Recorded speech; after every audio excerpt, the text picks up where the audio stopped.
Hola amigos de YouTube, Facebook, TikTok, Instagram y demás. ¿Alguna vez se han preguntado qué sucede en el corazón de un átomo cuando se vuelve inestable? Hoy vamos a viajar al diminuto pero poderoso mundo subatómico para desentrañar los misterios de una de las partículas más fascinantes, la partícula beta. ¿Listos para un viaje a toda velocidad por la física nuclear? Pues vamos allá. Para entender qué es una partícula beta, primero tenemos que hablar de la radiactividad. Imaginen un átomo como una familia muy unida en su núcleo, compuesta por protones y neutrones. A veces, esta familia no está del todo equilibrada. Hay demasiados neutrones en comparación con los protones, o viceversa. Esta inestabilidad hace que el núcleo quiera cambiar para encontrar un estado más cómodo y estable. Y una de las formas en que lo hace es emitiendo radiación. Aquí es donde entran en juego nuestras protagonistas. Una partícula beta no es más que un electrón, o su antipartícula, un positrón, que es expulsado a una velocidad altísima desde el núcleo de un átomo durante un proceso llamado desintegración beta. Pero esperen un momento, ¿un electrón saliendo del núcleo? ¿No habíamos aprendido que los electrones orbitan alrededor del núcleo, no dentro de él? ¡Exacto! Y aquí está la magia del asunto. Lo que sucede es algo extraordinario. En un tipo de desintegración llamado beta-BB, que ocurre en núcleos con exceso de neutrones, un neutrón se transforma espontáneamente en un protón. Para que las cuentas de la física cuadren, en esa transformación se crea y se expulsa un electrón, la partícula beta, y otra partícula casi fantasma llamada antineutrino. Así, el átomo cambia de elemento, porque ahora tiene un protón más, pero su masa apenas varía. Se ha transmutado. Es como si un miembro de la familia se cambiara de identidad para restaurar la armonía. Por otro lado, tenemos la desintegración beta más, B+, que sucede en núcleos con exceso de protones. Aquí, un protón se convierte en un neutrón, emitiendo un positrón, que es la partícula beta positiva, y un neutrino. El positrón es la antimateria del electrón, misma masa, pero con carga positiva. Pura ciencia ficción hecha realidad en el corazón de la materia. Ahora, hablemos de sus características. Las partículas beta son mucho más pequeñas y ligeras que las partículas alfa, de las que quizás hayan oído hablar. Esto les da una capacidad de penetración mayor. Mientras que una partícula alfa puede ser detenida por una simple hoja de papel, una partícula beta puede atravesar el papel y la piel, pero generalmente es detenida por una fina lámina de aluminio o un trozo de madera.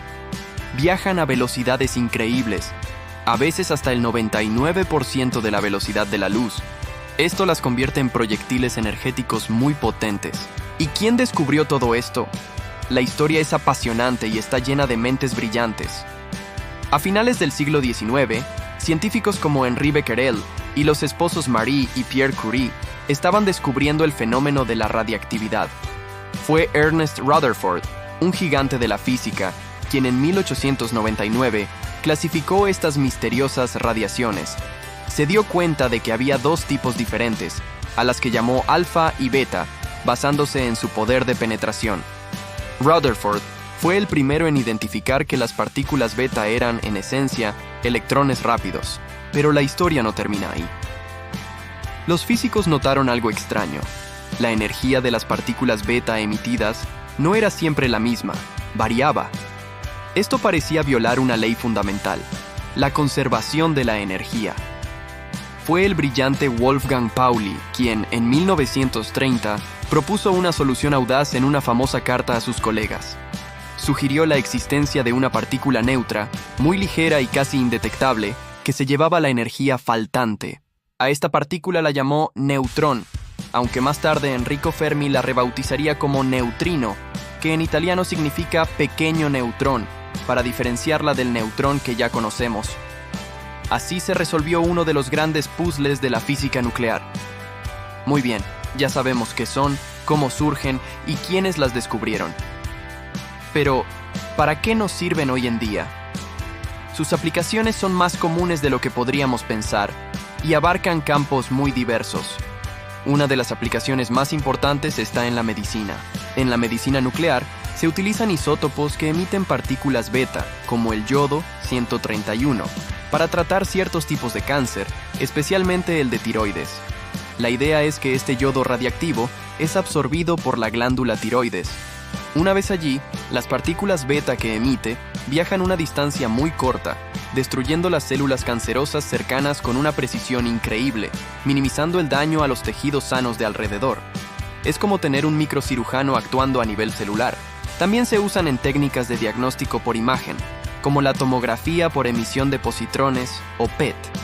En un PET, se inyecta al paciente una sustancia con un isótopo que emite positrones, partículas beta positivas. Cuando un positrón se encuentra con un electrón en el cuerpo, ambos se aniquilan y producen dos rayos gamma que viajan en direcciones opuestas. Los detectores del escáner captan estos rayos y una computadora reconstruye una imagen tridimensional que muestra la actividad metabólica de los tejidos. Esto es súper útil para detectar tumores, enfermedades cardíacas o trastornos neurológicos. Fuera de la medicina, las partículas beta tienen un papel clave en la industria. Se utilizan en medidores de espesor para controlar la calidad de materiales como el papel, el plástico o láminas de metal. El sistema es ingenioso. Se coloca una fuente beta a un lado del material y un detector al otro.